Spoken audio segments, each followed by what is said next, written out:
요한복음 10장 18절을 보겠습니다. 이를 내게서 빼앗는 자가 있는 것이 아니라 내가 스스로 버리노라. 나는 버릴 권세도 있고 다시 얻을 권세도 있으니 이 계명은 내 아버지에게서 받았노라 하시니라. 우리입니다. 주님께서는 교회를 비유로 해서 우리라고 말씀을 하고 있습니다. 그러니까 양들이 들어가 있는 우리를 교회로 비유로 해서 말씀을 하고 있다는 것을 알고 성경을 보아야 합니다. 우리 성도는 이 우리에 들어가 있다는 것을 믿고 있습니다.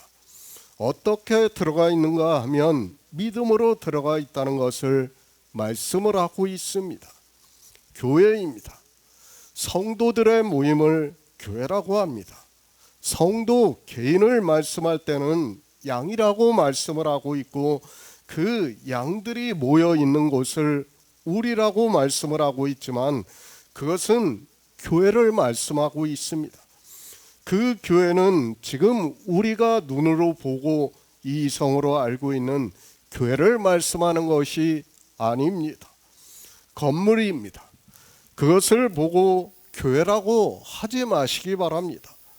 그것을 아무리 잘 지었고 사람들이 보고 정말 하나님의 임재를 느낄 수 있게 지었다 해도 그것은 하나의 건물에 불과하다는 것을 알아야 합니다. 그런 건물은 교회가 될 수 없다는 것을 알아야 하는데 이방인들 역시 하나님을 믿는다고 하면서 종교가 되어서 그 열심으로 교회를 거대하게 짓고 있는 것을 볼 수 있습니다. 사도 바울이 말씀하고 있습니다. 우리가 이미 갈라디아서를 통해서 잘 알고 있습니다. 교회를 두 여자로 비유로 해서 말씀을 하고 있습니다. 하나는 종을 낳은 하가를 비유로 하고 있고 하나는 아들을 낳은 사라를 비유로 해서 말씀을 하고 있습니다. 종을 낳은 하가를 비유로 하면서 지금 있는 예루살렘이 그러니까 유대인들의 성전이 있는 예루살렘을 하가라고 말씀을 하고 있습니다. 유대인들입니다. 그들은 죄의 종이라는 것을 말씀을 하고 있습니다. 주님께서도 8장에서 죄를 범하는 자마다 죄의 종이라고 말씀을 하면서 종은 영원히 집에 거할 수 없다고 말씀을 하고 있고 그 말씀은 유대인들에게 하고 있고 율법을 지키는 그들에게 너희는 천국에 들어갈 수 없다는 것을 말씀을 하고 있습니다. 유대교입니다. 그들은 모두가 율법을 지키면서 살았습니다. 그런 그들에게 주님께서 종이라고 말씀을 하고 있습니다. 사도 바울은 그런 예루살렘을 종을 낳은 하가로 비유로 해서 우리에게 가르쳐주고 있습니다. 율법을 지키는 교회 안에 있는 사람들은 다 죄의 종이라는 것을 말씀을 하고 있습니다. 이 시대의 종교입니다. 자기들이 예수 그리스도를 믿는다고 하면서 성경의 문자를 보고 아는 것으로 주님의 양이라고 말을 하고 있습니다. 그러나 율법을 지키고 있는 그들은 절대로 주님의 양이 될 수 없다는 것을 주님께서 유대인들에게 말씀하고 있지만 이 성경을 보면서도 종교인들은 너무도 담대하게 교회 안에서 온갖 율법의 행위를 하고 있습니다. 이스라엘입니다. 그들은 하나님께서 부르신 아브라함의 자손이라는 것을 다 알고 있습니다. 그리고 그들의 자손을 하나님께서는 젖과 꿀이 흐르는 가나안으로 인도하시고 기업으로 주셨습니다. 그것은 하나님의 양이 있어서 그들을 양떼같이 지도하심으로 해서 구원을 받은 사람이 있다는 것을 가르쳐주고 있습니다. 율법주의입니다. 그들은 처음부터 율법주의에 빠져 애굽에서 나온 1세대가 광야에서 다 죽었다는 것을 우리가 알고 있습니다. 그러나 하나님께서는 아브라함을 생각하셔서 그리고 그에게 약속을 하신 그대로 그들에게도 영생을 주셨다는 것을 말씀을 하고 있습니다. 요한계시록 7장입니다. 이스라엘의 구원과 우리 이방인들의 구원을 말씀을 하고 있습니다. 먼저 이스라엘이 하나님의 백성으로 살았기 때문에 그들이 구원을 받았습니다. 주님께서도 내 양이 있다고 말씀을 하시고 있고 그 양들이 우리 안에 있다고 말씀을 하고 있습니다. 그러니까 하늘에 있는 예루살렘에 있다는 것을 말씀을 하고 있고, 사도 바울은 그것을 사라로 비유를 해서 말씀을 하고 우리의 어머니라고 말씀을 하고 있습니다. 또 다른 양이 있다고 말씀을 하고 있습니다. 유대인들에게 그렇게 말씀을 하고 있습니다. 유대인들이 또 다른 양이 있는 것이 아니라 주님은 이사야 선지자의 예언의 말씀대로 이방에 빛을 비춰주시기 위해서 이 세상에 오셨습니다. 그러니까 우리 이방인들에게 복음이 전파가 될 것을 말씀하고 있고, 그 이방인들 중에서 주님께서 인도하셔서 주님의 음성을 듣게 하는 자들이 있다는 말씀입니다. 주님이 부활하셨습니다. 그리고 하늘에 올라가셨습니다. 후에 성령을 보내주심으로 해서 제자들이 이방의 복음을 전하기 시작했습니다. 그리고 사도 바울을 부르시고 그를 이방의 사도로 세우시고 그를 통해서 이방의 복음을 전파하게 하시고, 또 우리가 지금 보고 있는 신약 성경의 거의 대부분을 사도 바울이 기록했다는 것을 알고 있습니다. 다른 양입니다. 우리 이방인들을 말씀하고 있습니다. 주님께서 성령을 보내주심으로 해서 우리가 진리로 인도함을 받아서 주님의 음성을 듣고 있다고 말씀을 하고 있습니다. 그러니까 주님이 하신 말씀을 깨달음으로 해서 예수 그리스도를 믿어 영생을 얻고 있다고 말씀을 하고 있습니다. 한 무리입니다. 이스라엘이 먼저 생명을 얻었습니다. 그리고 이제 우리 이방인들이 생명을 얻는다는 것을 말씀을 하고 있습니다. 그것을 요한계시록 7장에서 예수 그리스도께서 한 목자가 되셔서 구원을 받은 이스라엘과 이방인들의 하나님이 되신다는 것을 말씀을 하고 있습니다. 생명입니다. 양은 태초에 있는 생명이 있는 자를 양이라고 말씀을 하고 있습니다. 교회 안에 있다고 해서 내가 예수 그리스도를 믿는다고 해서 양이라고 하지 마시기 바랍니다. 주님께서는 누가 양인가를 이미 앞에서 다 말씀을 하셨습니다.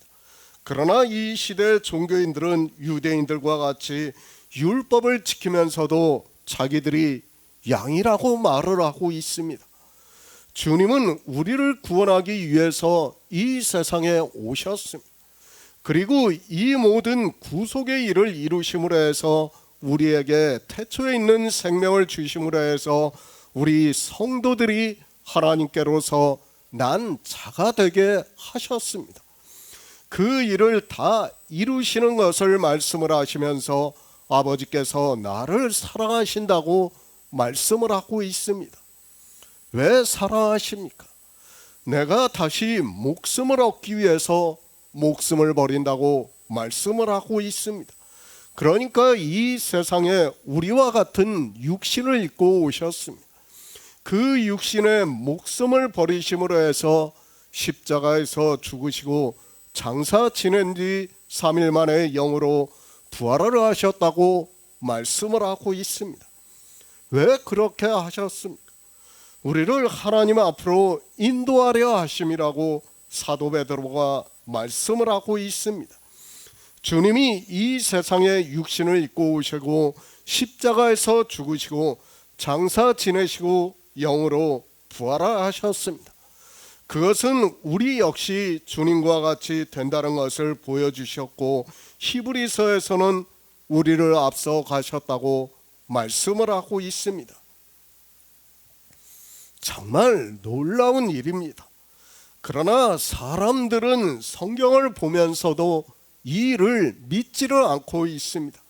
심지어는 주님도 육체로 부활을 하셨다고 말을 하고 있습니다.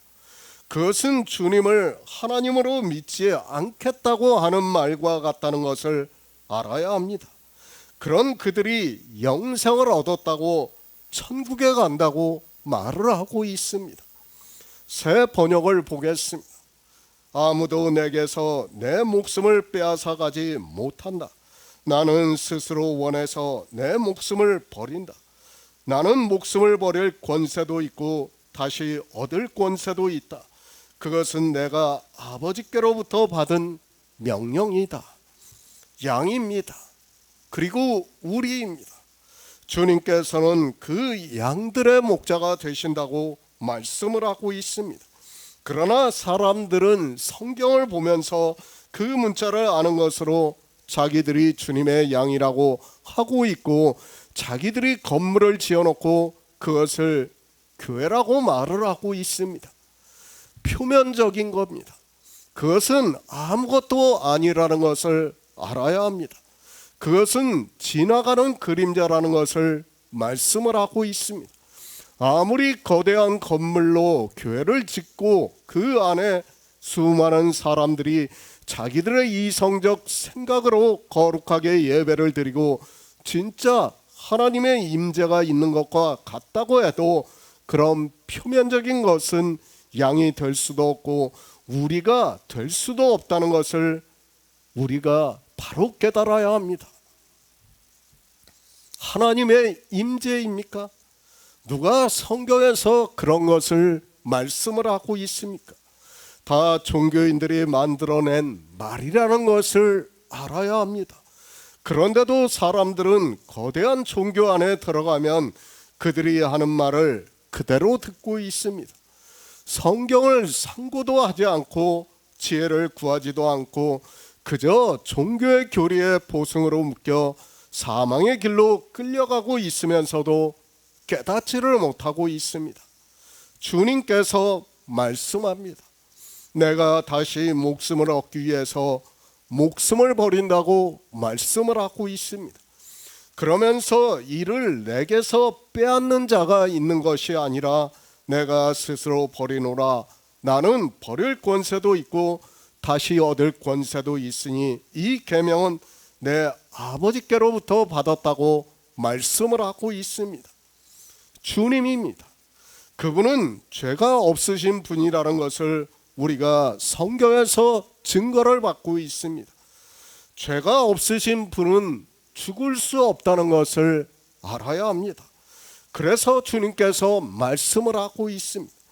내 목숨을 빼앗는 자가 있는 것이 아니라고 내가 스스로 버린다고 말씀을 하고 있습니다. 요한일서 3장 5절을 보겠습니다. 신약 성경 390쪽입니다. 요한일서 3장 5절입니다. 그가 우리 죄를 없이 하려고 나타나신 바 된 것을 너희가 아나니 그에게는 죄가 없느니라. 요한복음 19장 33에서 35절을 보겠습니다. 신약 성경 183쪽입니다. 요한복음 19장 33에서 35절입니다. 예수께 이르러는 이미 죽은 것을 보고 다리를 꺾지 아니하고 그중 한 군병이 창으로 옆구리를 찌르니 곧 피와 물이 나오더라. 이를 본 자가 증거하였으니 이 증거가 참이라. 저가 자기의 말하는 것이 참인 줄 알고 너희로 믿게 하려 함이니라. 예수 그리스도입니다. 그분은 유일하신 하나님입니다. 우리 인생과 같은 육신을 입고 이 세상에 나타나셨지만 그분은 성경이 증거를 하는 그대로 전지전능하신 하나님이고 영존하시는 아버지고 구약의 이스라엘이 믿었던 여호와 하나님이라는 것을 믿고 있습니다. 우리 성도입니다. 이 시대 종교인들이 자기들의 이성으로 상상을 하면서 만든 삼위일체를 믿는다 해도 우리는 성경에서 증거를 받아 홀로 한 분이신 하나님으로 믿고 있습니다. 종교인들이 이 시대에 수십억 명이 되고 그들이 다 삼위일체를 믿는다 해도 우리 성도는 이미 충분히 성경에서 증거를 받은 그대로 유일하신 참 하나님으로 믿고 있습니다. 주님께서도 말씀을 하고 있습니다. 비록 하나님의 본체시나 육신을 입고 오심으로 해서 동등됨으로 취하시지 않았다고 말씀을 하고 있습니다. 하나님과 동등하시다는 것을 요한복음 5장에서 충분히 말씀을 하고 있습니다. 그리고 이제 10장에서도 아버지와 나는 하나라고 말씀을 하고 있습니다. 더 이상 무슨 말씀이 필요합니까? 성경에도 없는 삼위일체를 믿고 있는 사람들은 예수 그리스도를 믿는 사람들이라고 할 수 없다는 것을 깨달아야 합니다. 성경에서 증거를 받지 못하는 삼위일체를 믿는다는 것은 우리가 더 이상 성경을 볼 필요성이 없다는 것과 같다는 것을 알아야 합니다. 그렇지 않습니까? 우리가 왜 성경을 보고 있습니까? 주님의 말씀과 같이 영생을 얻기 위해서 성경을 보고 있습니다. 그리고 우리가 보고 있는 성경이 예수 그리스도에 대해서 증거를 하고 있고 이 세상에 빛으로 오신 주님을 성경에서 보고 믿음으로 영생을 얻기 위해서 성경을 보고 있습니다. 그런데 성경에서도 증거를 하지 않는 것을 믿으라고 한다면 저는 도저히 받아들일 수 없습니다. 비유라도 있어야 합니다. 그렇지 않습니까? 삼위일체를 근거할 수 있는 비유의 말씀이라도 있어야 믿을 수 있는 것 아닙니까? 그런데 성경에는 비유의 말씀도 없다는 것을 우리는 바로 알아야 합니다. 하지만 사람들은 이방의 종교가 대동을 하던 그 시대 헬라 사상에 빠져 있던 사람들이 그들의 지식으로 성경을 보고 만든 삼위일체를 믿고 있습니다. 이해가 안 됩니다. 성경을 왜 보고 있습니까? 내 마음대로 성경을 변경할 수 있다면 더 이상 성경은 성경이 될 수 없다는 것을 알아야 합니다. 그리고 이제 성경은 다 기록이 되어 있습니다. 더 이상 예언이나 성경에 첨삭될 말씀이 없다는 것을 알아야 합니다. 사도 요한이 요한계시록을 마치면서 분명하게 말씀을 하고 있지만 사람들은 전혀 두려워하지를 않고 있습니다. 성경대로 하시기 바랍니다. 아니 내가 모르겠다면 지혜를 구하시기 바랍니다. 그러면 분명히 성경에서 꾸짖지 아니하시고 후히 주시겠다고 말씀을 하고 있습니다. 그리고 성령을 구하면 너희가 악할지라도 자식에게 좋은 것을 줄 알거든 하나님께서는 성령을 주신다고 말씀을 하고 있습니다. 제가 늘 말씀을 드리지만 정말 우리는 조심해야 돼요.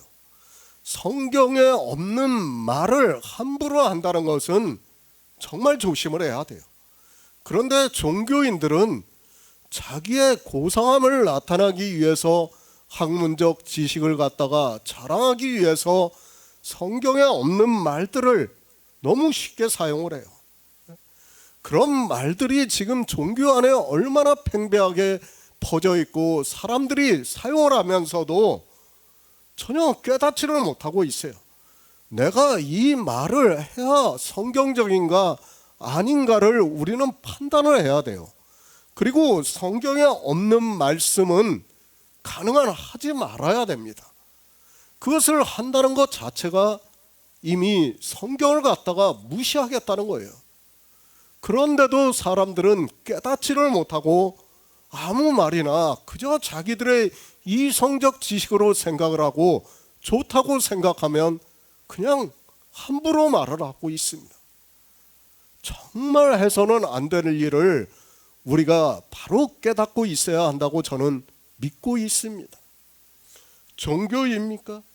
이 시대의 우리나라 종교인들을 보면 죄송한 말씀이지만 무슨 환자 집단같이 보이고 있습니다.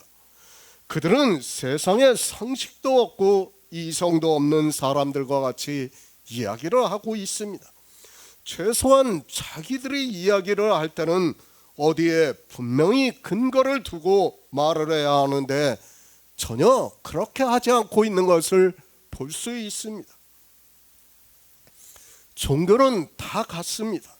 그것이 유대교라고 해서 차이가 있고 이방의 종교라고 해서 차이가 있는 것이 아니라는 것을 알아야 합니다. 우리가 성경을 보고 있지만 주님께서 자기 땅에 오셨지만 유대인들은 성경에서 증거를 받지 못했기 때문에 주님이 내가 하나님이라고 말씀을 하니까 미쳤다고 하고 있습니다. 아마 이 시대도 제가 주님이 유일하신 하나님이라고 홀로 한 분이신 하나님이라고 하면 미쳤다고 할 것이 분명합니다. 사실 그래요. 제가 늘 말씀을 드리지만 우리끼리 말씀을 드리지만 요한복음 강해를 하고 나서부터는 저한테 전화 오는 사람이 한 사람도 없어요. 정말. 그래도 로마서 강해를 할 때까지만 해도 가끔 한 사람씩 문의가 왔어요. 전화가 왔어요. 근데 요한복음 강해를 한 후로는 어느 누구도 저한테 전화를 하지 않아요. 다 무엇 때문에 그렇습니까? 이 삼위일체라는 것 때문에 사람들이 그 종교의 거대한 교리의 포승으로 묶여 있어서 전화를 할 엄두조차를 못 내고 있다는 것을 우리가 바로 알아야 합니다. 예수 그리스도입니다. 그분은 하나님입니다. 그리고 마태복음의 말씀과 같이 율법을 완전케 하러 오셨다고 말씀을 하고 있습니다. 주님은 실제 우리 성도가 알고 있듯이 율법의 의미를 알면 주님이 율법을 완전케 하셨다는 것을 믿을 수 있습니다. 그러나 종교인들은 율법의 의미를 모르기 때문에 주님이 죄가 없으시다고 하면 그래도 인생으로 오셨는데 하고 생각을 하게 되어 있습니다. 저 역시 그랬습니다. 종교 안에서 신앙생활을 할 때는 저 역시 주님이 하나님이라고 해도 인생의 모습으로 오셨다면 죄가 있을 텐데 하는 의구심이 들었지만 어느 누구에게서도 시원한 대답을 들을 수가 없었습니다. 그러나 이제 율법의 의미를 알고 율법에서 그리고 여러 선지자의 말씀에서 예수 그리스도에 대해서 증거를 받고 있기 때문에 그분이 죄가 없다는 것을 믿고 있습니다. 그렇죠. 육체적으로 생각하면 의심을 할 수 있어요. 그러나 영의 일로 생각을 하고 성경에서 증거를 받으니까 우리가 더 이상 의심을 할 필요가 없어요. 그분이 하나님이시라는 것을 믿으니까 그리고 그 모든 말씀을 증거를 받으니까 이제는 그런 의심까지도 다 사라지게 되어 있고 우리 안에서 믿음으로 역사를 하고 있다는 말씀입니다. 사도 요한이 말씀합니다.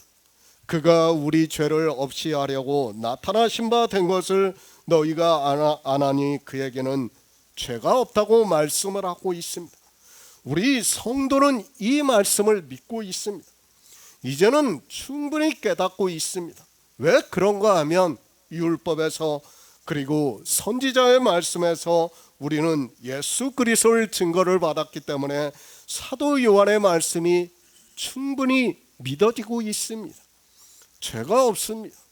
우리는 죄가 없다는 말씀을 잘 이해를 해야 합니다. 사도 바울이 로마서에서 죄 싹슨 사망이라고 말씀을 하고 있습니다.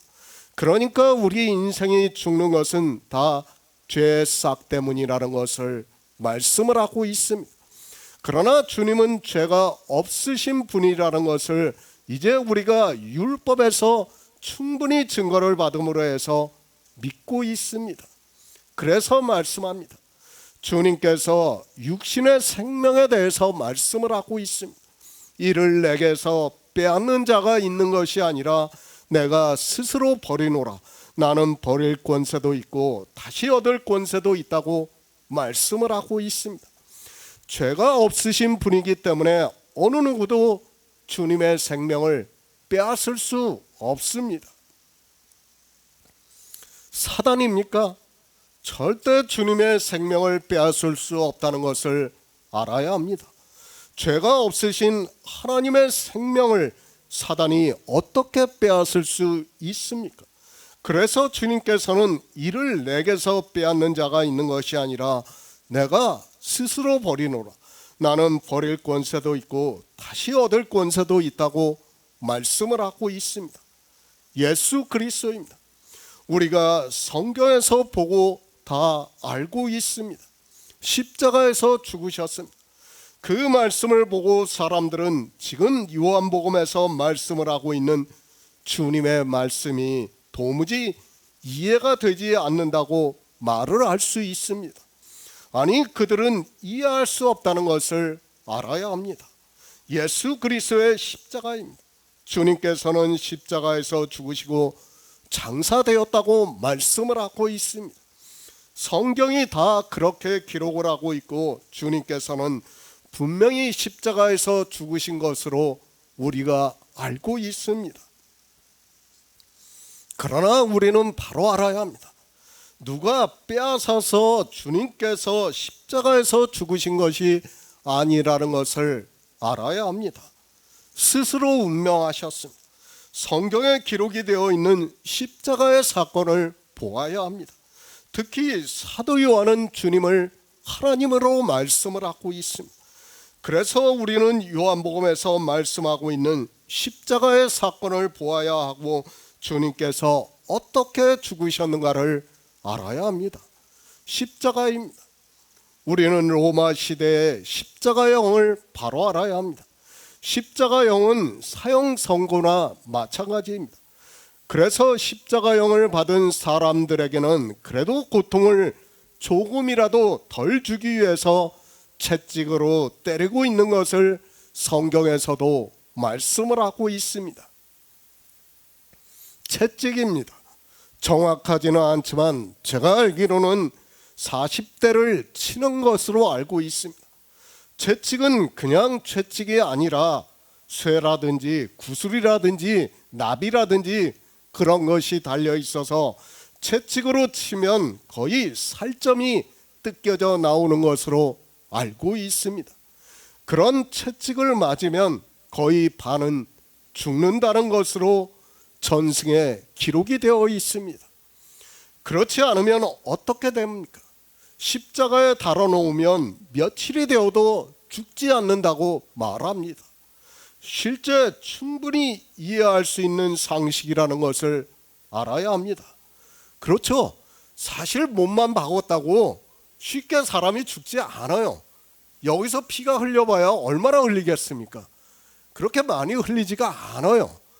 그리고 물론 그 지역의 날씨가 굉장히 낮에는 덥고 밤에는 춥다고 하지만 그렇다고 해도 쉽게 죽지 않는다는 것을 우리가 알고 있어야 합니다.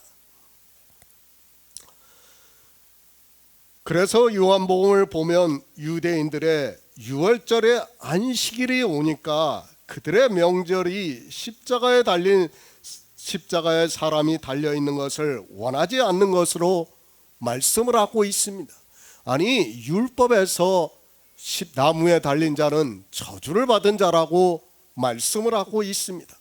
그래서 로마의 군병들에게 시체를 치워달라고 말을 하고 있습니다. 우리가 잘 알고 있습니다. 주님이 십자가형을 받으실 때 3명이 같이 십자가에 달렸습니다. 2명은 이 세상에서 죄를 짐으로 해서 사형 선고를 받고 십자가형을 받아서 주님과 함께 달려있는 것을 우리가 성경에서 알고 있습니다. 유대인들이 치워달라고 합니다. 그래서 로마의 군병들이 가서 보고 있습니다. 강도들을 보니까 아직 살아있어서 그 다리를 꺾어서 죽였다고 성경에서 말씀을 하고 있습니다. 그리고 주님께 와서 보니까 이미 죽은 것을 보고 다리를 꺾지 않고 창으로 옆구리를 찌르니 물과 피가 나왔다고 말씀을 하고 있습니다. 하나님입니다. 그리고 강도들은 인생이라는 것을 알아야 합니다. 주님은 비록 우리와 같은 육신을 입고 오셨지만 하나님이시라는 것을 믿어야 합니다.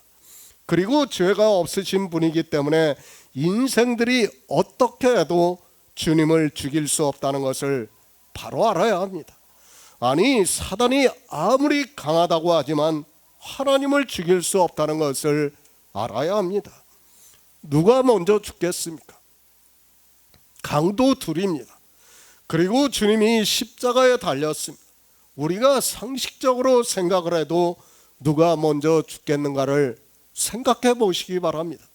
주님께서는 전지전능하신 하나님이라는 것을 믿으면서 이 말씀을 보아야 합니다. 주님은 절대 먼저 죽으실 수 없습니다. 그런데 어떻습니까? 로마의 군병들이 가보니까 이미 죽었다고 말씀을 하고 있습니다. 죄가 없으신 분이고 하나님입니다. 그런데 강도들은 아직 살아있는데 주님은 죽으셨다고 말씀을 하고 있습니다. 실제 십자가형을 받으면 길게는 며칠을 사는 사람이 있는 것으로 전승에 전해지고 있습니다. 그런데 주님은 이미 죽으셨다고 말씀을 하고 있습니다. 왜 죽으셨습니까? 주님이 강도들보다 연약해서 죽으셨습니까? 그것이 아니라 요한복음 10장의 말씀과 같이 주님의 목숨을 빼앗을 자가 있는 것이 아니라 주님께서 스스로 버리셨다는 것을 알아야 합니다. 주님은 죽지 않아야 하는 분이시지만 우리를 위해 버리셨다는 것을 말씀을 하고 있습니다. 사람들이, 특히 종교인들이 이 십자가를 보면서 감성에 너무 빠져 있어요. 마치 예수 그리스도께서 연약하셔서 먼저 죽은 것으로 생각을 하고 있어요. 그것이 아니에요. 지금 주님께서는 분명히 내가 버린다고 말씀을 하고 있고 실제 버리셨다는 것을 우리가 믿어야 합니다.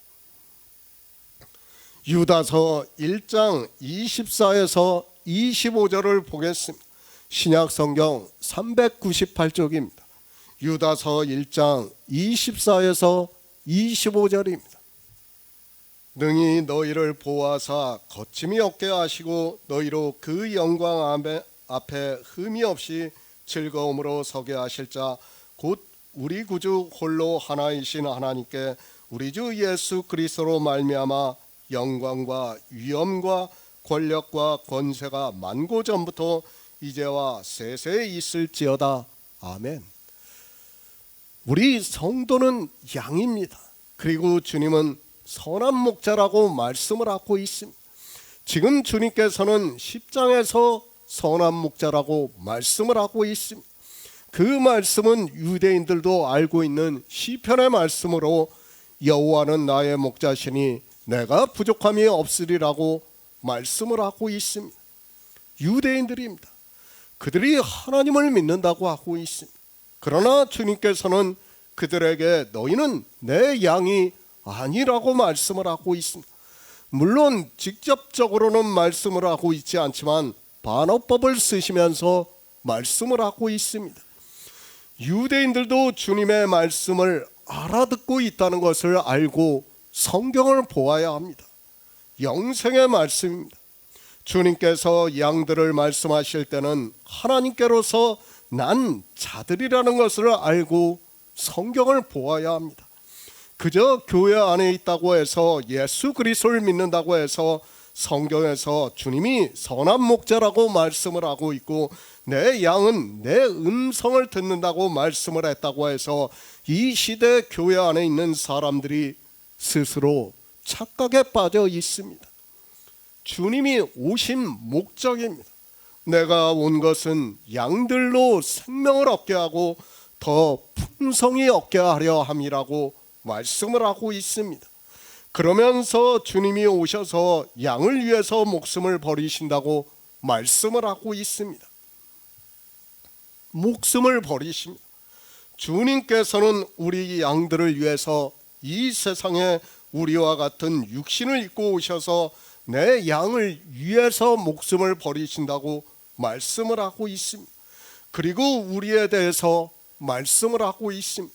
교회를 말씀하고 있고, 먼저 이스라엘이라는 교회에서 구원을 받은 자를 말씀하고 있고, 이제 이방의 복음이 전해져서 이방이 구원을 받는다는 것을 다른 양이라고 말씀을 하고 있습니다. 우리 이방인입니다. 저희도 내 음성을 듣는다고 말씀을 하고 있습니다. 한 무리가 되어 한 목자에게 있는다고 말씀을 하고 있습니다. 지금 무엇을 말씀하고 있는가 하면 영생을 얻은, 그러니까 주님께서 하신 말씀을 듣고 진리로 인도함을 받아 생명을 얻은 성도들이 하나님 나라에서 한 목자에게 있는다고 말씀을 하고 있습니다. 예수 그리스도입니다. 그분은 홀로 한 분이신 하나님입니다. 그분이 이 세상에 우리와 같은 육신을 입고 오셔서 그 목숨을 버리시고 또 다른 생명을 얻음으로 해서, 그러니까 영으로 부활하심으로 해서 우리에게 예수 그리스도의 영이 거하시고 있다는 말씀을 하고 있습니다. 주님이 하신 일입니다. 그것을 유다서에서 말씀을 하고 있습니다. 능히 너희를 보호하사 거침이 없게 하시고 너희로 그 영광 앞에 흠이 없이 즐거움으로 서게 하실 자 곧 우리 구주 홀로 하나이신 하나님께 우리 주 예수 그리스도로 말미암아 영광과 위엄과 권력과 권세가 만고 전부터 이제와 세세에 있을지어다 라고 말씀을 하고 있습니다. 우리가 생명을 얻는 일입니다. 그 일을 하시는 데 있어서 주님은 하나님이시기 때문에 육체의 목숨을 버릴 권세도 있고 영으로 다시 사실 권세도 있다고 말씀을 하고 있습니다. 유대인들에게 하는 말씀입니다. 그들은 시편의 말씀도 알고 있고 이사야 선지자의 말씀도 알고 있습니다.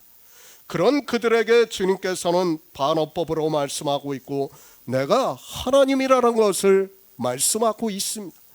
이 말씀을 듣고 유대인들이 주님을 귀신 들려 미쳤다고 말을 하고 있습니다. 그들이 그렇게 말을 하고 있는 것은 그들도 성경을 알고 있기 때문이라는 것을 알아야 합니다. 권세입니다. 사전적으로 권력과 세력을 이루는 말이라고 합니다. 그러나 성경은 영생에 대한 말씀이라는 것을 알아야 합니다. 주님께서는 하나님이시기 때문에 이 세상에 육신을 입고 오셔서 그 목숨을 버릴 권세도 있는 것이고 다시 얻을 권세도 있다고 말씀을 하고 있습니다. 무엇을 위해서 그럴 권세가 있습니까? 그리고 실제 그렇게 하셨습니까? 주님의 양을 위해서 그렇게 하셨다고 말씀을 하고 있습니다. 유대인들입니다. 그들은 지금 주님께서 너희는 하나님의 양이 아니라고 하는 말씀을 알아듣고 있다는 것을 알아야 합니다. 그런데 이 시대 종교인들은 주님께서 하시는 말씀에 대해서 전혀 모르고 있습니다. 주님께서 내 양이라고 말씀을 하시니까 유대인들은 주님의 양이 아니고 자기들은 예수 그리스도를 믿으니까 주님의 양이라고 말을 하고 있습니다. 사실 이 문제 때문에 그 유럽으로 이제 복음이 전파가 됐지 않습니까?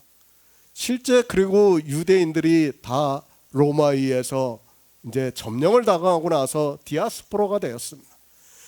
이 말씀 때문에 자기들이 양이라고 생각을 하고 유대인들이 예수 그리스도를 죽였다고 생각을 하기 때문에 사실 유대인들이 굉장히 고난을 많이 받았어요. 뭐 히틀러의 사건은 뭐 그냥 아주 큰 거니까 우리가 다 세상에 알고 있는 사건이고, 그 사건 외에도 정말 유대인들이 유럽에서 살면서 많은 핍박을 받았어요. 그들이 그럴 수밖에 없었습니다. 지금 왜 그런가 하면 유럽은 다 종교가 전파가 됐어요. 그죠? 복음이 전파가 되고, 물론 복음은 아니지만 종교가 전파가 되고, 그들은 자기들이 이 말씀을 보고 양이라고 생각을 하고 있었어요. 양이라고 생각을 하니까 어떻게 생각합니까? 자기들은 양이고 유대인들은 예수님을 죽인 사람들이에요. 그러니까 그들을 핍박할 수밖에 없었고, 그래서 실제 역사를 보더라도 많은 일들 중에서 유대인들이 그렇게 많이 핍박을 받았다는 것을 우리가 바로 알고 있어야 합니다. 주님입니다. 내가 스스로 버리노라. 나는 버릴 권세도 있고 다시 얻을 권세도 있다고 말씀을 하고 있습니다. 실제 주님은 십자가에서 죽으시고 3일 만에 영으로 부활하셨습니다. 왜 그렇게 하셨는가 하면 우리로 그 영광 앞에 흠이 없게 서게 하시려고, 그러니까 천국의 즐거움을 누리게 하기 위해서 권세를 사용하셨다는 것을 말씀을 하고 있습니다. 이것이 지금 이제 다 무엇을 말씀하고 있는가 하면, 이제 조금 뒤에서 다시 말씀을 하겠지만은, 하나님께서 예정을 하신 일을 지금 다 말씀하는 거예요. 그러니까 그런 권세를 주셨다는 것은 하나님께서 예정을 하신 것을 지금 주님께서 이루신다는 거예요. 그것을 지금 말씀을 하고 있는 겁니다. 양입니다. 생명을 얻기 위해서 주님은 이 권세를 행하신다는 것을 말씀을 하고 있습니다. 그리고 이 계명을 아버지께로부터 받았다고 말씀을 하고 있습니다. 그러니까 무슨 말씀인가 하면, 성경에 이미 다 기록이 되어 있는 것을 지금 내가 이 세상에 와가지고 이룬다는 말씀이에요. 그 말씀을 지금 우리 번역에서는 권세를 받았다고 그렇게 번역을 하고 있다는 것을 알고 성경을 보아야 합니다. 양들에게 생명을 얻게 하는 명령입니다. 우리 양들도 마찬가지입니다. 주님께서 나는 그의 명령이 영생인 줄 안다고 말씀을 하고 있습니다. 우리 양들이 생명을 얻을 수 있게 주님께서 이 세상에 오셔서 십자가에서 자기 육체의 목숨을 버리시고 또 영으로 사심으로 해서 다시 얻었다고 말씀을 하고 있습니다. 아버지의 계명입니다. 하나님께서는 우리 인생들이 영생을 얻기를 원하시고 있습니다. 제가 늘 말씀을 하고 있지만, 이미 태초에 빛이 있으라 하셨고 그 빛에 대해서 지금 말씀을 하고 있는 겁니다. 그 빛을 생각하면서 우리는 이 말씀을 보아야 합니다. 그 생명을 주시겠다는 겁니다. 그것을 지금 18절에서 말씀을 하고 있습니다. 내 이를 내게서 빼앗는 자가 있는 것이 아니라 내가 스스로 버리노라. 나는 버릴 권세도 있고 다시 얻을 권세도 있으니 이 계명은 내 아버지께로부터 받았다고 말씀을 하고 있고, 이 계명이라고 하니까 마치 계명으로 생각하지 마시기 바랍니다. 다시 말씀을 하지만 하나님의 말씀이 계명이에요. 그 말씀을 지금 내가 이룬다는 거예요. 지금 이 세상에 오셔서 이루시겠다는 그것을 말씀하고 있습니다. 주님이 오신 목적입니다. 먼저 이스라엘이 구원을 받았습니다. 그러나 그들은 주님을 보지 못하고 구원을 받았어요. 그죠? 오실 예수 그리스도를 믿으면서 구원을 받았습니다. 그러나 우리는 어떻습니까? 이제는 다 증거를 받고 있어요. 그래가지고 히브리서에서도 뭐라고 말씀하고 있습니까? 그들은 약속을 받았지만 증거를 받지 못했다고 그랬어요. 그것을 다 실제를, 그러니까 예수 그리스도께서 오시는 것을 보지 못했다고 말씀을 하고 있어요. 그러나 우리는 다 다 보고 있다는 것을 말씀하는 거예요. 이런 말씀을 보면서 정말 우리는 이런 것을 다 깨달아야 되는데, 사람들은 이런 말씀을 보면서도 그냥 지나쳐 버리고 있는 것을 볼 수 있습니다. 성경입니다. 모르면 어떻게 됩니까? 유대인들이 성경을 알고 있습니까? 그들이 알고 있는 성경이라는 것은 이 세상 초등학문이라는 것을 알아야 합니다. 그러니까 이 세상에서 어느 정도 지식의 능력이 있으면 누구나 다 알 수 있는 정도의 지혜라는 것을 알아야 합니다. 그들이 성경을 모릅니까? 성경의 문자는 너무도 잘 알고 있습니다. 그래서 이제 뒤에서 주님을 귀신이 들렸다고 하면서 미쳤다고 말을 하고 있습니다. 왜 미쳤다고 합니까? 주님이 하나님이라고 하니까 미쳤다고 하는 거예요. 그리고 자기들이 분명히 하나님의 양인데, 성경의 말씀을 보면 자기들을 양이라고 하지를 않으니까 주님을 보고 당연히 미쳤다고 하는 겁니다. 그래도 유대인들은 성경을 알고 있어요. 누구에게 하고 있는 말씀이라는 것을 알고 있어요. 그런데 이 이방인들은 어떻습니까? 몰라요. 아무것도 모르고 그냥 이 말씀을 보고 자기들이 양인 것으로 알고 있습니다. 자기 양입니다. 그들에게 생명을 얻게 하기 위해서 지금 이 일을 이루신다는 것을 말씀을 하고 있습니다. 그런데도 이 말씀을 보고 그저 예수 그리스도의 십자가만을 이야기를 하고 있습니다. 그 십자가에서 주님께서 인생의 육체로 입고 오신 목숨을 버리심으로 해서 우리에게 주님의 생명이 거하시고 그 생명으로 하나님 나라에 들어간다는 것을 전혀 모르고 있습니다. 고린도후서 4장 14절을 보겠습니다. 신약 성경 290쪽입니다. 고린도후서 4장 14절입니다. 주 예수를 다시 살리신 이가 예수와 함께 우리도 다시 살리사 너희도 함께 그 앞에 서게 하실 줄을 아노니. 예수 그리스도입니다.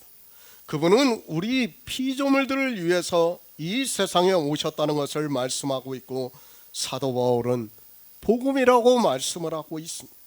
그분이 이 세상에 오셔서 구속을 이루심으로 해서 우리 피조물들은 다 사망에 가야 하지만 생명을 얻어 하나님 나라에 들어갈 수 있게 됨으로 해서 성경은 그 말씀을 하고 있고 복음이라고 말씀을 하고 있습니다. 주님의 말씀입니다. 이를 내게서 빼앗는 자가 있는 것이 아니라 내가 스스로 버리노라. 나는 버릴 권세도 있고 다시 얻을 권세도 있으니 이 계명은 내 아버지에게서 받았노라고 말씀을 하고 있습니다. 무슨 말씀입니까? 계속해서 말씀을 하고 있지만 하나님께서는 우리에게 생명을 얻게 하심으로 해서 하나님 나라를 이루시기 위해서 태초에 천지를 창조하셨습니다. 그 생명입니다. 사도 바울이 고린도후서 4장에서 말씀을 하고 있습니다. 우리가 항상 예수의 죽인 것을 몸에 짊어지면 예수의 생명도 우리 몸에 나타내게 하려 함이라. 우리 산자가 항상 예수를 위하여 죽음에 넘기움은 예수의 생명이 또한 우리 죽을 육체에 나타내게 하려 함이라고 말씀을 하고 있습니다. 예수의 생명입니다. 성경은 우리에게 예수의 생명에 대해서 말씀하고 있습니다. 예수 그리스도, 그분은 우리가 믿는 유일하신 참 하나님입니다. 바로 하나님의 생명에 대해서 말씀하고 있고, 하나님의 생명이 있어야 하나님 나라에 들어갈 수 있다는 것을 말씀하고 있습니다. 하나님입니다. 태초에 천지를 창조하시고 빛이 있으라 하심에 빛이 있었다고 말씀하고 있습니다.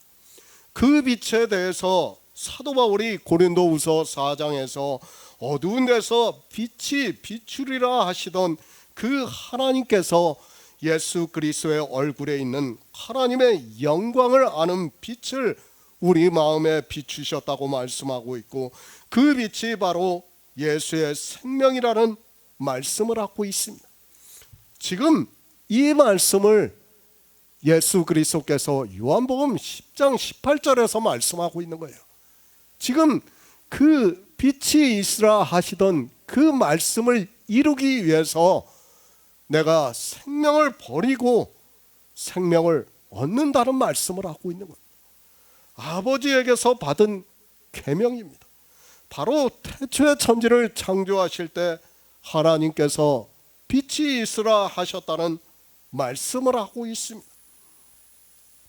그리고 예수 그리스도께서 이 세상에 오셔서 생명의 빛을 비춰주시고 있고, 그 생명을 우리에게 얻게 하기 위해서 지금 요한복음에서 내가 목숨을 얻기 위해서 목숨을 버린다고 말씀하고 있고, 그것이 태초에 빛이 있으라 하시던 하나님께서, 주님께서 말씀하시는 계명이라고 말씀을 하고 있습니다.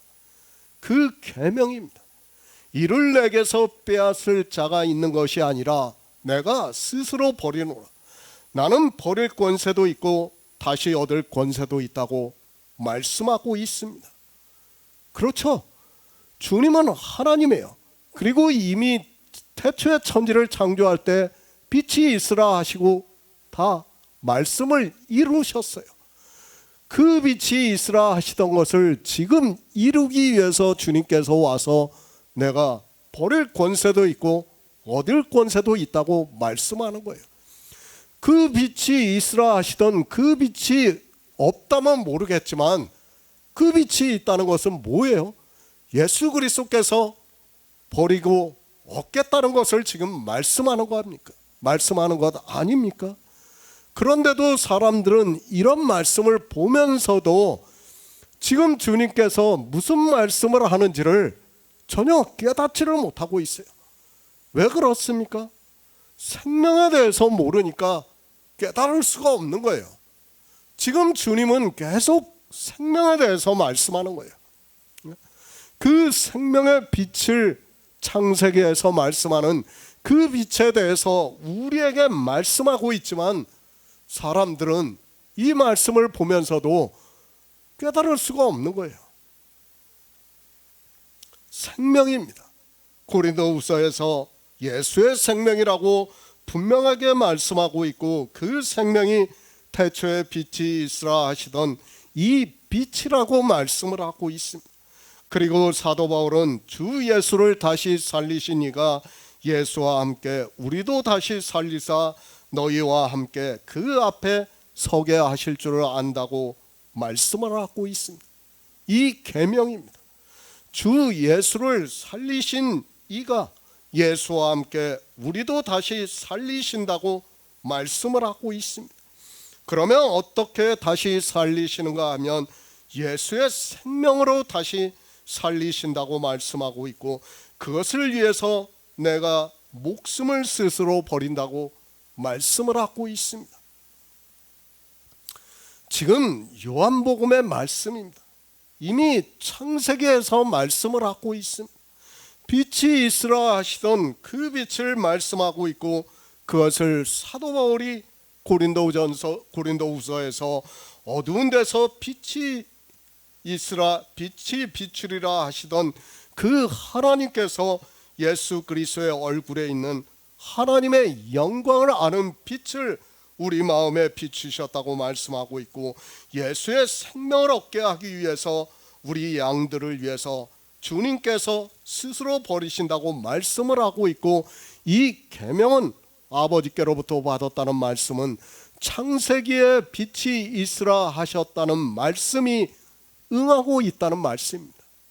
그대로 이루어지고 있다는 말씀이에요.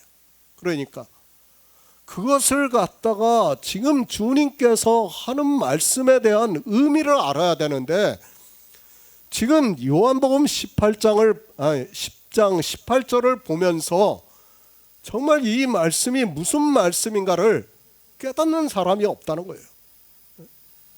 주님이 내가 버릴 권세도 있고 얻을 권세도 있고 이것이 아버지께로부터 받은 계명이라고 하니까 사람들은 이상하게 생각을 해요.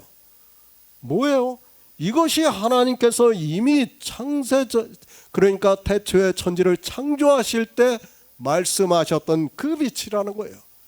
그 빛을 지금 이루기 위해서, 비추기 위해서 지금 내가 버릴 권세도 있고 내가 스스로 버린다고 하면서 내가 스스로 얻을 권세도 있다고 말씀을 하면서 이것이 하나님의 말씀이라는 거예요.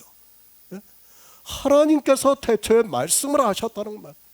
그런데도 사람들은 이 생명에 대해서 모르니까 지금 주님의 말씀을 보면서도 도무지 무슨 말씀인가를 깨달을 수가 없는 겁니다.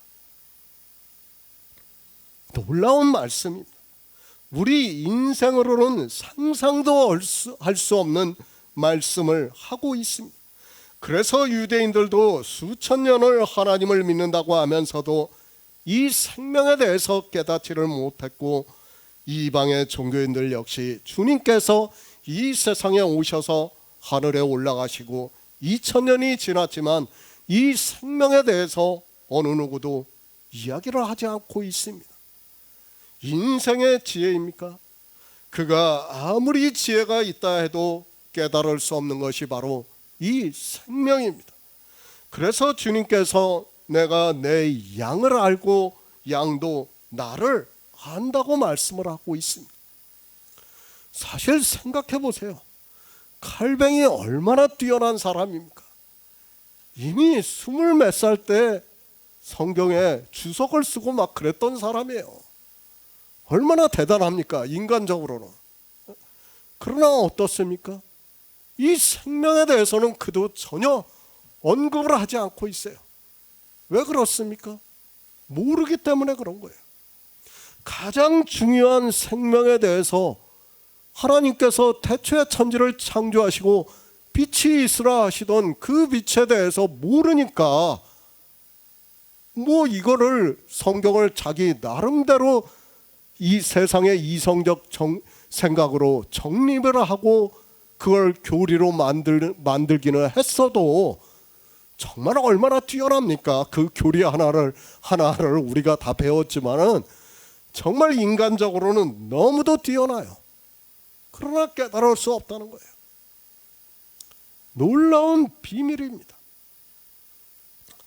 사도 바울입니다.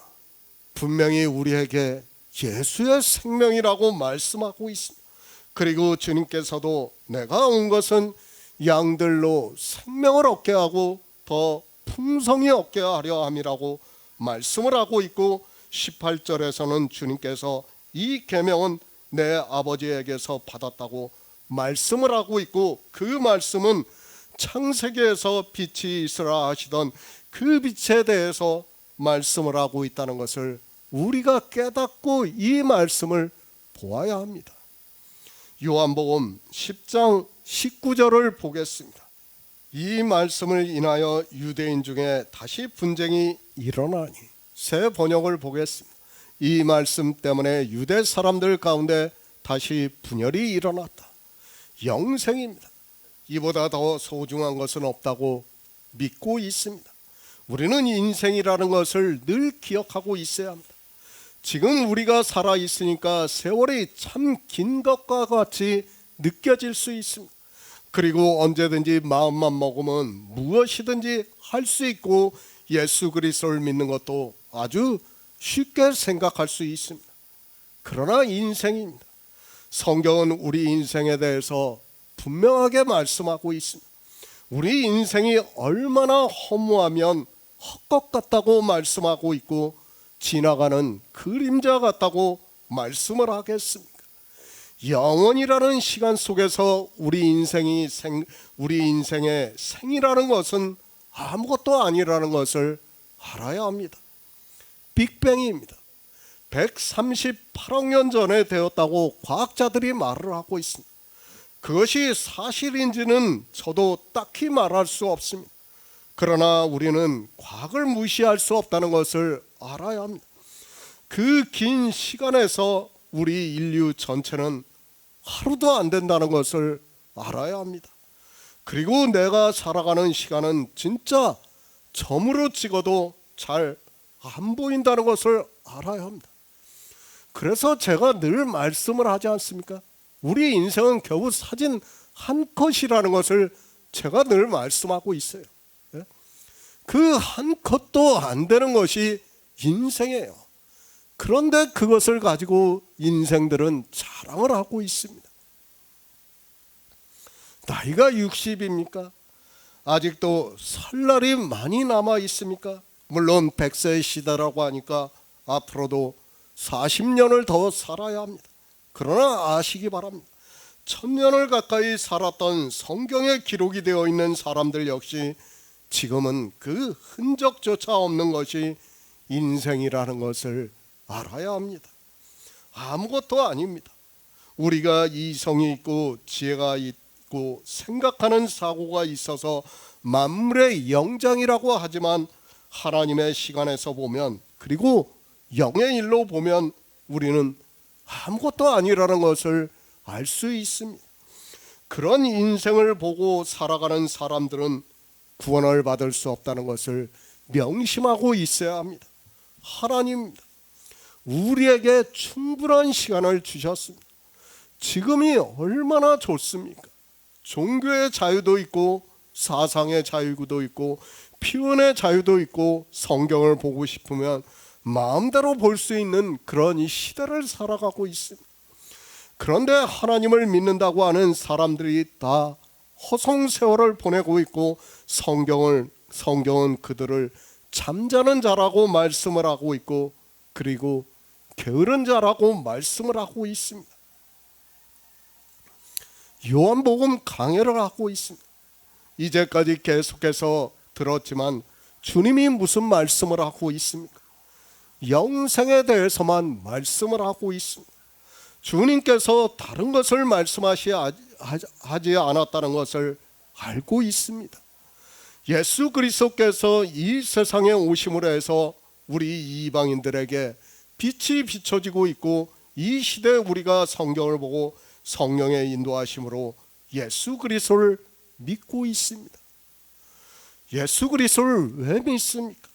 이 시대는 믿는 목적도 모르고 그저 거대한 종교에 의해서 끌려가고 있는 것을 볼 수 있습니다. 영생을 얻기 위해서 믿는다고 하지만 실상 그들은 영생과는 아무 상관이 없는 일에 빠져 종교인으로 살아가고 있다는 것을 알아야 합니다. 성경입니다. 얼마나 두껍습니까? 그리고 모든 성경이 비유로 기록이 되어 있습니다. 그래서 우리 인생의 이성적 지식으로는 도무지 깨달을 수 없습니다.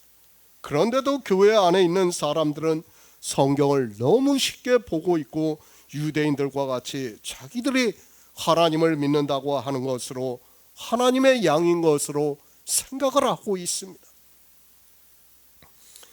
양이 누군가를 말씀을 하고 있습니다. 그리고 이 말씀을 듣고 있는 유대인들에게 반어적으로 너희는 내 양이 아니라고 말씀을 하고 있습니다. 그리고 주님께서 이 세상에 오신 목적을 분명하게 말씀하고 있습니다.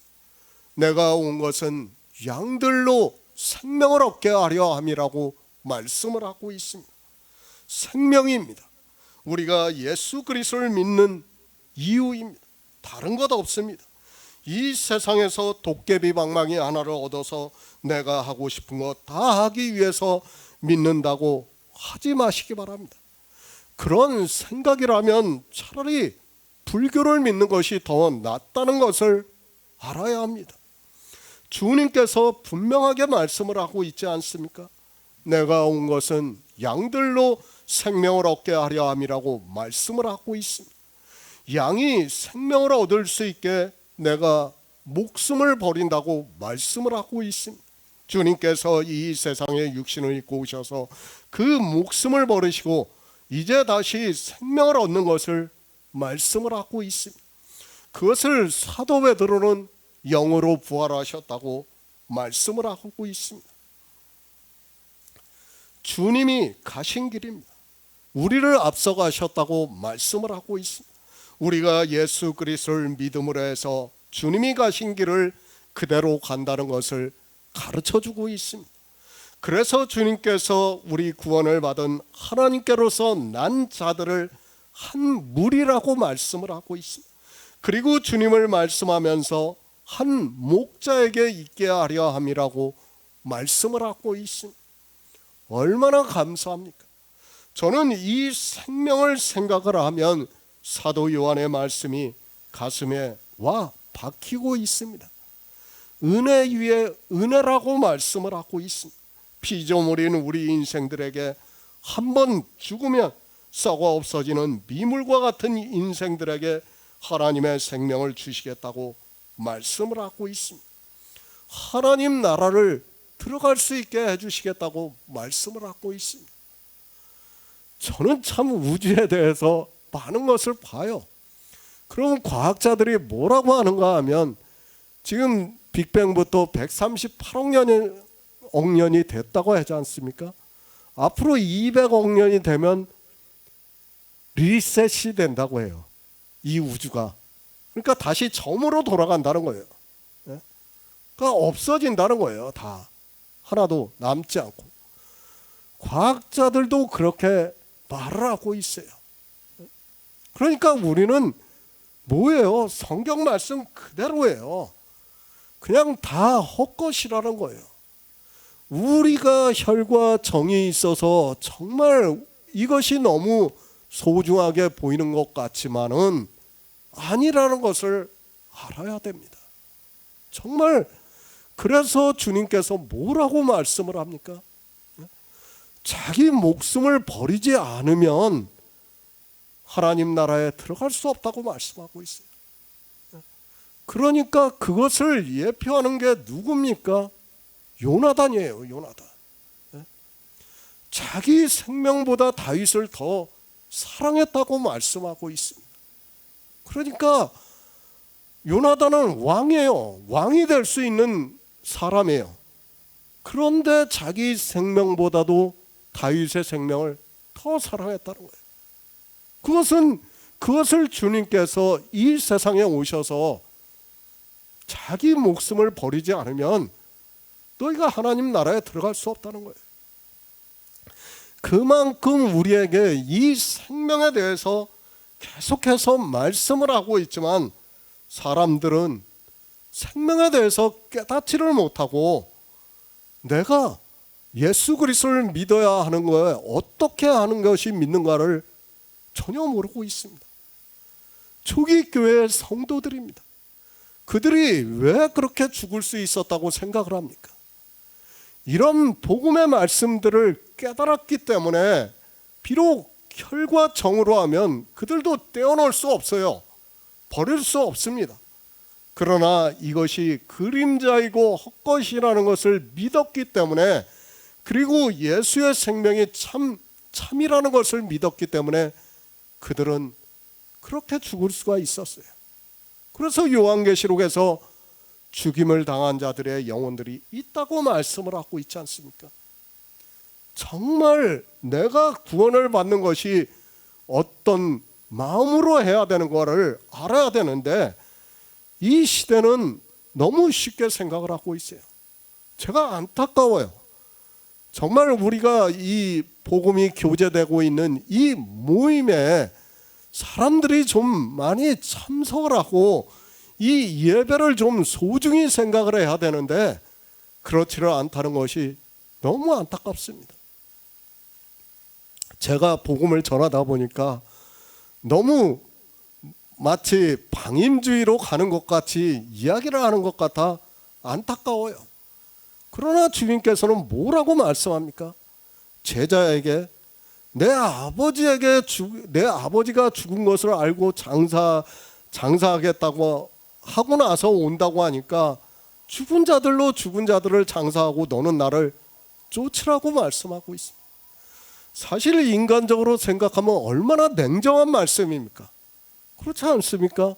내 아버지가 죽었는데 사실 가서 장사한다고 하고 와서 뭐 그래봐야 당시 유대인 풍습으로는 제가 알기로는 하루 이틀이에요.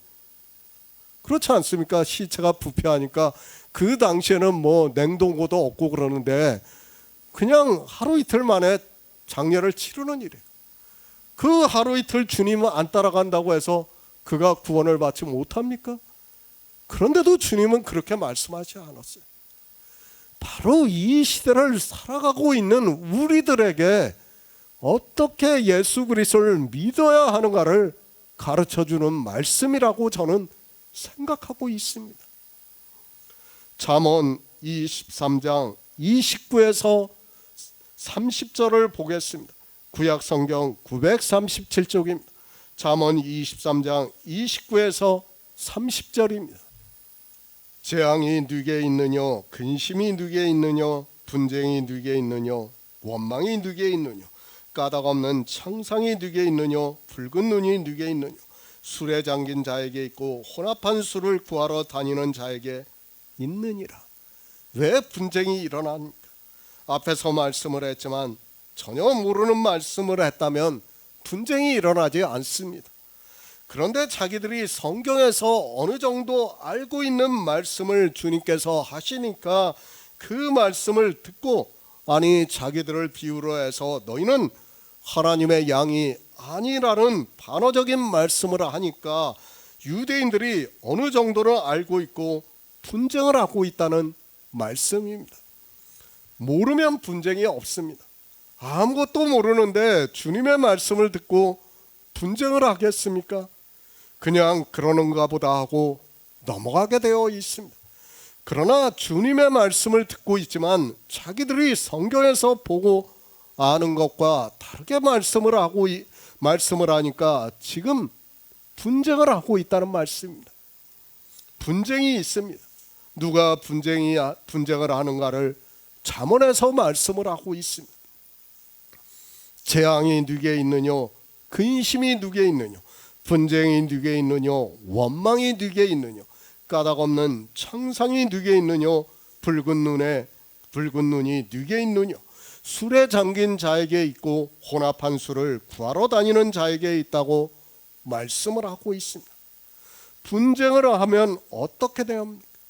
재앙을 당하게 된다는 것을 말씀을 하고 있습니다. 이미 유대인들은 주님의 말씀을 듣고도 따라오지 않기 때문에 재앙을 만날 수밖에 없다는 것을 말씀을 하고 있습니다. 그런데 그들이 누군가 하면 술에 잠긴 자라고 말씀을 하고 있고 술을 구하러 다니는 자라고 말씀을 하고 있습니다. 술입니다. 무엇을 의미하고 있습니까? 율법을 지키는 것을 말씀하고 있다는 것을 이제는 우리는 다 알고 있습니다. 유대인들입니다. 그들은 유대교를 믿고 있는 사람들이고 율법을 지키고 있는 사람들이라는 것을 이제까지 요한복음을 보면서 충분히 깨닫고 있습니다. 율법주의에 빠져 있기 때문에 주님께서 생명에 대해서 말씀을 하니까 당연히 분쟁이 일어나게 되어 있다는 말씀입니다. 종교인들은 하나님을 믿어 생명을 얻는 일을 모르기 때문에 당연히 율법을 지키고 있고 주님께서 생명에 대해서 말씀을 하니까 분쟁을 하게 되어 있다는 말씀을 하고 있습니다. 술에 잠긴 자입니다. 그들은 율법을 지키는 자들이라는 것을 알아야 합니다. 그러니까 사도 요한은 그들은 주님의 양이 아니기 때문에, 주님의 음성을 알지 못하기 때문에 주님의 말씀을 듣고 분쟁을 하고 있다고 말씀을 하고 있습니다. 영생입니다. 성경은 분명히 예수 그리스도를 알아야 영생을 얻을 수 있다고 말씀을 하고 있습니다. 영접하는 자는 예수 그리스도를 믿는다고 말씀을 하고 있습니다. 아까도 우리가 예배 시작 전에 잠깐 말씀을 했어요.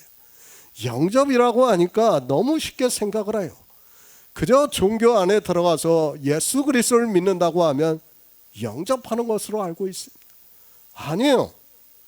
주님께서 뭐라고 말씀합니까? 이제 요한복음 17장 3절에서 영생은 유일하신 참 하나님과 그의 보내신 자 예수 그리스도를 아는 것이라고 말씀하고 있습니다. 알아야 돼요. 우리가 알지 못하고 영생을 얻는다는 것은 제가 분명히 말씀드리지만 있을 수 없는 일입니다. 그렇죠? 율법을 알지도 못하면서 어떻게 영생을 얻을 수 있습니까? 예수 그리스도를 모르면서 어떻게 영생을 얻을 수 있습니까? 생명에 대해서 생명을 얻는 것도 모르면서 거듭나는 것도 모르면서 어떻게 영생을 얻을 수 있습니까? 안 돼요. 말로 영접한다는 것으로 안 된다는 것을 알아야 됩니다. 정말 이 알기 위해서 우리는 평생을 성경과 정말 성경을 보면서 진리를 구하고 지혜를 구하는 그런 성도가 되어야 합니다. 제가 말씀을 드리지 않습니까? 누구는 30배로, 누구는 60배로, 누구는 100배로 구원을 받을 수 있어요. 그러나 최소한 내가 몇 배로 구원을 받는가를 확신할 수는 없어요. 그렇기 때문에 우리는 어떻게 해야 됩니까? 평생을 예수 그리스도를 알기 위해서 정말 노력을 해야 된다는 말씀입니다. 사람들이 이런 말씀을 보면서 주님이 자기 양이라는 말씀을 보면서 이 종교 안에 있는 사람들이 성경을 문자적으로 보면서 합리화를 시키고 있습니다. 정말 성경 말씀을 자기들 마음대로 이용을 하고 합리화를 시키는 것을 볼 때 안타까운 마음을 금할 수 없습니다. 요한복음 10장 20절을 보겠습니다. 그중 많은 사람이 말하되 저가 귀신 들려 미쳤거늘 어찌하여 그 말을 듣느냐 하며, 새 번역을 보겠습니다. 그 가운데서 많은 사람들이 말하기를 그가 귀신 들려 미쳤는데 어찌하여 그의 말을 듣느냐 하고. 유대인들입니다. 성경을 잘 보시기 바랍니다. 그들이 어떤 사람이라는 것을 우리는 바로 알아야 합니다. 그리고 그들은 이방인의 예표라는 것을 알아야 합니다. 그들의 생각이 바로 이 시대 종교인들의 생각과 같다는 것을 알고 성경을 보아야 합니다. 다릅니까? 유대인들과 다릅니까? 그런 말 하지 마시기 바랍니다. 주님이 말씀하고 있습니다. 지금 누구에게 하고 있는 말씀이라고 생각을 하고 있습니까? 주님은 이방의 빛을 비추시기 위해서 이 세상에 오셨다는 것을 이사야 선지자가 말씀을 하고 있습니다. 누구에게 하는 말씀입니까? 우리 이방인들에게 하는 말씀이라는 것을 알아야 합니다. 그리고 유대인들이 주님의 음성을 알지 못하는 것을 우리 이방인들 역시 주님의 음성을 알지 못한다는 것을 말씀을 하고 있습니다. 그러나 종교인들은 주님이 지금 누구에게 하는 말씀인가도 모르고 있습니다. 하나님입니다. 이스라엘이 신약 성경을 안 본다는 것을 모르시겠습니까? 만약 주님이 유대인들이 신약 성경을 안 본다는 것을 모르고 지금 유대인들에게만 말씀을 하셨다면 우리는 성경을 볼 필요도 없고 예수 그리스도를 믿을 필요도 없다는 것을 알아야 합니다. 그렇지 않습니까? 유일하신 하나님입니다. 전지전능하신 하나님, 모든 것을 다 아시는 분입니다. 온 우주를 창조하시고 또 우리 인생들을 지으신 분입니다. 그런데 그분이 모르시겠습니까? 만약에 그분이 유대인들이 신약 성경을 안 본다는 것을 모르고 말씀을 하고 있다면 우리는 정말 아무것도 아닌 그런 이 신을 믿고 있다는 것을 알아야 됩니다. 성경을 바로 아시기 바랍니다. 성경을 보면서 이 말씀이 누구에게 하고 있는 말씀인지를 모르고 있다면 그가 어떻게 구원을 받을 수 있겠습니까? 그가 예수 그리스도를 믿을 수 있습니까?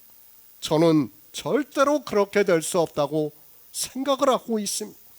그런데도 사람들은 이 말씀을 보면서 주님이 유대인들에게 하고 있는 말씀으로만 생각을 하고 있고 자기들은 무조건 주님의 양인 것으로 오해를 하고 있습니다. 유대인들입니까? 그들은 우리 이방인들을 그대로 보여주고 있다는 것을 알고 성경을 보아야 합니다. 그들이 주님에게 어떻게 했는가를 보면 이 시대 종교인들이 주님께 어떻게 하고 있는가를 알 수 있습니다. 그런데도 사람들은 성경을 너무 편하게 보고 있고 유대인들은 주님께 이렇게 했어도 자기들은 예수 그리스도를 아주 잘 믿고 있다고 생각을 하고 있습니다. 마찬가지입니다. 주님이 이 시대에 오셔서 율법을 지키고 있는 종교인들에게 생명에 대해서 말씀을 하고 있다면 그들도 역시 똑같이 말을 하고 있다는 것을 알아야 합니다. 이 시대에 누가 주님을 영접을 하고 있습니까? 다 어둠에 있어서 빛을 비춰주시고 있지만 깨닫지를 못하고 있습니다. 종교입니다. 그들이 주님이 말씀을 하시는 생명에 대해서 알고 있습니까? 그저 생명이라는 단어를 아는 것으로 안다고 하지 마시기 바랍니다. 생명, 헬라어로는 조에라고 하고 있고 영어로는 라이프라고 하고 있습니다. 그 단어를 안다고 해서 지금 주님이 말씀을 하시는 양으로 생명을 얻게 하신다는 말씀의 의미를 알 수 있습니까? 제가 늘 말씀하잖아요. 헬라어의 단어를 안다고 지금 이 말씀을 우리가 알 수 있습니까? 절대 몰라요. 지금 조회라는 단어 모르는 목사가 어디 있습니까? 다 알아요. 그 정도는 다 배워서 다 알고 있어요. 그 뜻의 의미까지도 다 알고 있어요. 그러나 알면 뭐합니까? 예수의 생명에 대해서는 아무것도 모르고 있어요. 그들이. 그러면서 그저 믿는다고 말을 하고 있습니다. 그런 그들에게 말해 보시기 바랍니다. 똑같이 아마도 미친 말이라고 하면서 들을 필요가 있느냐고 할 것이 분명합니다. 종교인들입니다. 주님이 하시는 말씀을 정확하게 알아듣는 사람이 있습니까? 제가 이 생명에 대해서 말씀을 하면 저보고 미쳤다고 할 사람이 많다는 것을 잘 알고 있습니다. 우리 인생의 이성으로는 주님의 말씀이 그와 같이 들린다는 것을 유대인들을 통해서 가르쳐주고 있다는 것을 알아야 합니다. 그렇죠. 인생은 다 어떻게 생각합니까? 다 내세를 생각하고 자기 육체가 그렇게 영과 같은 형태로 해가지고 하나님 나라에 들어가는 것으로 다 알고 있어요. 그런데 주님은 지금 전혀 다른 말씀을 하고 있는 거예요. 그 말씀을 우리가 어떻게 깨달을 수 있습니까? 못 알아듣습니다. 그러니까 아무리 정말 위대한 신학자라고 해도 이 생명에 대해서 언급조차 못하고 있다는 것을 우리가 바로 알고 있어야 합니다. 유대인들입니다. 그들이 이 시대 종교인들보다 더 똑똑하다는 것을 알아야 합니다. 그들이 무식해서 지금 주님을 보고 귀신 들렸다고 하고 미쳤다고 하면서 그 말을 들을 필요조차 없다고 한다고 생각을 하지 마시기 바랍니다. 종교인들보다 주님의 말씀을 정확하게 알아듣고 있고 다만 생명에 대해서만 자기들이 전혀 듣지를 못하고 또 주님이 하나님이라고 말씀을 하니까 그들의 이성에는 주님은 귀신 들린 자고 미친 사람으로밖에 안 보인다는 말씀입니다. 정말 그래요. 지금 주님의 말씀을 들으면 유대인들이 반응하는 것은 너무도 당연해요. 아마 우리도 제가 다른 강의를 안 하고 요한복음을 처음 강의를 했다면 아마 들을 사람이 한 사람도 없을 것이라고 생각하고 있습니다. 그렇죠. 만약 제가 예수 그리스도를 하나님이라고 하고 그 하나님의 생명을 얻어야 한다고 처음부터 주장을 했다면 아마 따라올 사람 아무도 없었을 것이라고 생각하고 있습니다. 미쳤다고 할 것입니다. 그러니까 뭐라고 합니까? 저한테 여기서 들었던 사람이 그 영화 에어리언을 이야기를 하면서 그러면 우리는 숙주냐고 하면서 그렇게까지 말을 하고 나갔습니다. 도저히 제가 드리는 말씀이 생명이 마치 그렇게밖에 안 들리는 거예요. 그들에게는. 지금 유대인들도 똑같이 그걸 말하는 거예요. 그러니까 예수님에게 지금 미쳤다고 하고 귀신 들렸다고 하고 있고, 왜 그 말을 듣고 있느냐고, 왜 시간 낭비하고 그러냐고 하면서 지금 그들이 말을 하고 있는 겁니다. 들을 필요조차 없다는 겁니다. 종교에 빠지면 사람들이 이렇게 된다는 것을 알아야 합니다. 아니, 주님께서 말씀을 하시는 생명에 대해서 우리 인생의 이성으로는 이해할 수 없습니다. 그렇기 때문에 유대인들로서는 너무도 당연하게 말을 하고 있다는 것을 알아야 합니다. 지금도 마찬가지입니다. 유대인들이 그들의 율법을 지키고 있고 생명에 대해서 전혀 모르고 있습니다. 종교인들이라고 다르다고 생각하지 마시기 바랍니다. 기독교 조직 신학이라는 책에서 이 시대 신학교에서 종교인들이 다 배우고 있습니다. 그 책에서 이 생명에 대해서 전혀 언급조차 없다는 것을 우리는 바로 알아야 합니다. 가장 중요한 거 아닙니까? 우리가 성경에서 알아야 되는, 그리고 하나님께서 창세기에서 빛이 있으라 하시던 그 빛에 대해서 지금 말씀하는 거예요. 그런데 조직신학책에서 거기에 대해서 아무 언급도 없어요. 그들이 어떻게 예수 그리스도를 믿을 수 있고 구원을 받을 수 있습니까? 그들에게 말해 보시기 바랍니다. 똑같은 이야기가 나온다는 것을 알아야 합니다. 그리스도 편지에서 복음을 전하고 있습니다. 그러나 사람들이 한두 번 듣다가 다시 종교로 가고 있습니다. 왜 그런가 하면 사람의 이성으로 생각할 때 도무지 받아들일 수 없고 더 이상 들을 필요가 없기 때문입니다. 도무지 이해가 안 됩니다. 그런 생명에 대해서 말씀을 하니까 그들은 듣지를 못하고 있습니다. 제가 이 태초에 있는 생명에 대해서 말씀을 하면 종교인들은 거의 굴먹은 벙어리가 되고 있고 더 이상 들으려고도 하지 않는다는 것을 잘 알고 있습니다. 자기들이 처음 들어보는 말씀인지라 그래도 대놓고는 말을 못해도 유대인들과 거의 같다는 것을 알아야 합니다. 고린도후서 5장 13절을 보겠습니다. 신약성경 291쪽입니다. 고린도후서 5장 13절입니다. 우리가 만일 미쳤어도 하나님을 위한 것이요 만일 정신이 온전하여도 너희를 위한 것이니 영의 생명입니다. 이 문제는 우리 인생의 이성으로는 도무지 받아들일 수 없다는 것을 저 역시 잘 알고 있습니다. 이 문제로 실족을 하는 사람들이 많이 있다는 것을 또한 알고 있습니다. 그리스도 편지에서 말씀을 듣다가도 이 영의 생명에 대해서 말씀을 하면 도무지 받아들이지 못하는 사람들이 많이 있습니다. 왜 그렇습니까? 사람의 이성으로는 이해가 안 됩니다. 사실 저 역시 이 생명에 대해서 말씀을 하고 있지만 우리 인생으로는 도무지 받아들일 수 없다는 것을 잘 알고 있습니다.